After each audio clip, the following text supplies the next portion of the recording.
அலைகள் இல்லா கடல் நடுவே பயணமென என் வாழ்வு, அமைதி எங்கும் அமைதி என பயணம் அதை நான் தொடர, இறைவா என் இறைவா இதயம் எழுவாய், நிறைவாய் எனிலே நிதமும் உறைவாய், எந்தன் வாழ்வு ஒளிர வாசல் திறந்து என்னை அழைத்திடவா,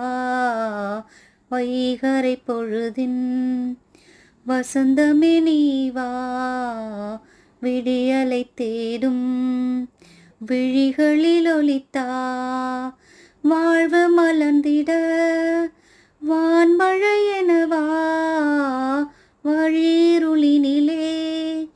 வளர்மதி எனவா, இங்கு பாடும் இந்த ஜீவனிலே பரம